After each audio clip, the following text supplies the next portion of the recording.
5 राज्यों में चुनाव हुआ।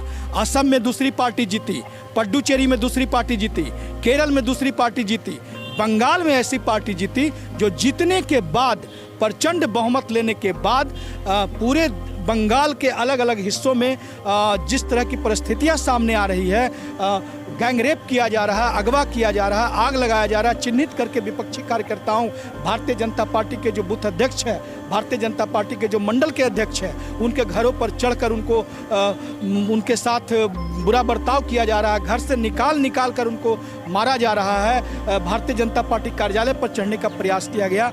ममता बनर्जी जो खूब लंबा हाँकती हैं, वो खुद ही परिभाषा दे दें कि क्या ये लोकतंत्र का कौन सा परिभाषा है। बंगाल का चुनाव तो संपन्न हो, बंगाल चुनाव में जैसी नतीजा आया, बीजेपी के जो कहा जाए तो दफ्तरें जलाना चालू हो गया। अब इसको लेकर भी पूरी तरीके से देश की सियासत गर्मा गई है, जो कि कहा जाए तो ममता बनर्जी को लेकर कहा जा रहा है कि उसी तरीके से ममता बनर्जी ढल रही है जो कि पूर्व में ढला करती थी, जिस तरीके से हिंदुओं का मकान जला दिया जाता था, और आज बीजेपी का दफ्तर जो है वहाँ पर दफ्तर जला दिया जा रहा है। ऐसे में लेकर भाजपा के जिला मंत्री नालंदा के हैं आशुतोष जी, उनसे बात करेंगे। क्या लग रहा है, जो आपका तो सरकार वहाँ पर नहीं बन पाई, अब उसके बाद जो कहा है आपके सरकार की तरफ से आरोप लगाया जा रहा है कि लोग हम मेरा दफ्तर ही जला दे रहे हैं, जो कि ममता बनर्जी का ये रवैया है। देखिए, लोकतंत्र में हर चुनाव में हर पार्टी की सरकार नहीं बनती है। सर्वप्रथम बंगाल के चुनाव में हम चुनाव आयोग से लेकर जितने भी संबंधित लोग हैं उन सभी को शुभकामना देते हैं। चुनाव जिस परिस्थिति में भी चुनाव हुआ, और ममता बनर्जी जी को और टीएमसी पार्टी को बधाई देते हैं कि वो प्रचंड बहुमत से आई।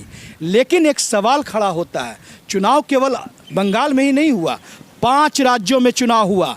असम में दूसरी पार्टी जीती, पुडुचेरी में दूसरी पार्टी जीती, केरल में दूसरी पार्टी जीती, बंगाल में ऐसी पार्टी जीती जो जीतने के बाद, प्रचंड बहुमत लेने के बाद पूरे बंगाल के अलग अलग हिस्सों में जिस तरह की परिस्थितियां सामने आ रही है, गैंगरेप किया जा रहा है, अगवा किया जा रहा है, आग लगाया जा रहा है, चिन्हित करके विपक्षी कार्यकर्ताओं, भारतीय जनता पार्टी के जो बूथ अध्यक्ष हैं, भारतीय जनता पार्टी के जो मंडल के अध्यक्ष हैं, उनके घरों पर चढ़कर उनके साथ बुरा बर्ताव किया जा रहा है, घर से निकाल कर उनको मारा जा रहा है। भारतीय जनता पार्टी कार्यालय पर चढ़ने का प्रयास किया गया।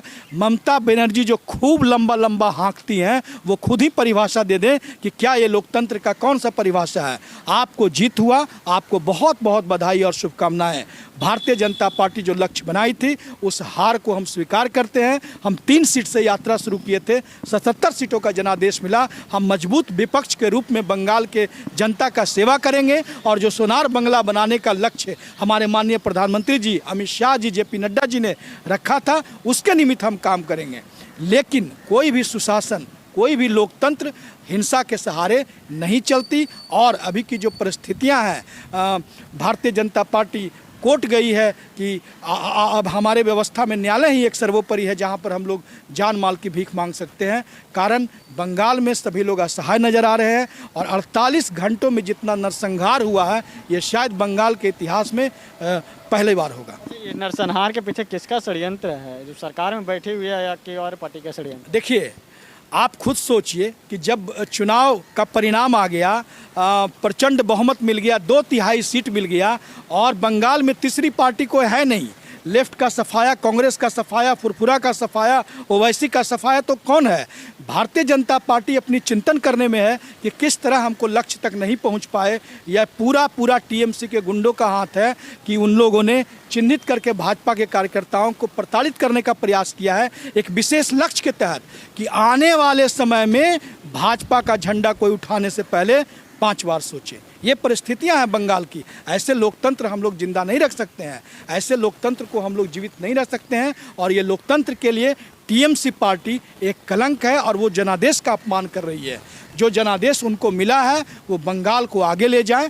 हम लोग, भारतीय जनता पार्टी उनको सहयोग करेगी, विपक्षी की जो जिम्मेवारी होता है उसको निभाएगी, ना कि हिंसा के सहारे बंगाल आगे जाएगा। नंदीग्राम सीट से जो कहा जा रहा ममता बनर्जी जीती हुई थी, शिवेंदु अधिकारी को फिर उनको पासा पलट दिया गया।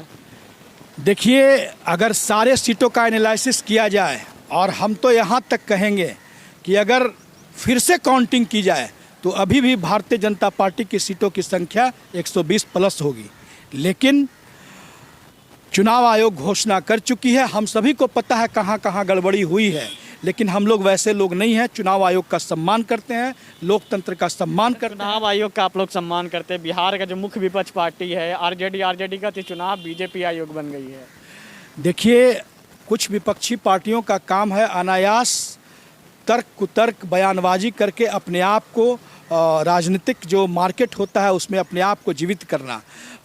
चुनाव आयोग भारतीय जनता पार्टी की है, इसको कोई सुनेगा समझदार आदमी तो उसको हंसी आएगी।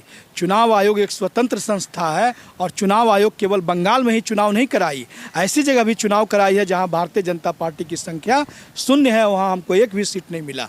तो एक विशेष राज्य के परिप्रेक्ष्य में इस तरह की बातें करना, हम समझते हैं कि आरजेडी के जो प्रवक्ता हैं या नेता हैं उनके ये अनमैच्योर प्रवक्ता की नहीं, जो मुख्य विपक्ष पार्टी जो आरजेडी है उनके जो नेता प्रतिपक्ष तेजस्वी यादव वो कहे हैं कि जो बीजेपी जब ममता बनर्जी के ऊपर जो 24 घंटा का लगा था कि 24 घंटा चुनाव प्रचार प्रसार नहीं कर सकती हैं, उस समय तेजस्वी यादव पटना के एयरपोर्ट पे पहुंचे कहीं से रैली वगैरह कर तो उनके तरफ से कहा गया था कि ये बीजेपी आयोग बन के रह गई है। देखिए, माननीय तेजस्वी जी टपकौआ हैं, वो जब मौका देखते हैं कहीं से भी टपक जाते हैं, कभी हेलीकॉप्टर से, कभी हवाई जहाज़ से बिस्लरी के पानी से हाथ धोते पहुंच जाएंगे और कोई बयानबाजी दे करके फिर जो है घर चले जाएंगे। ऐसे राजनीति नहीं होती है, ये उनकी बातें आधारहीन है। और चुनाव आयोग विपरीत परिस्थितियों में भी एक चैलेंजेबल राज्य में कई चरणों में चुनाव कराई, लेकिन इसके बाद बंगाल में हिंसा रुकनी चाहिए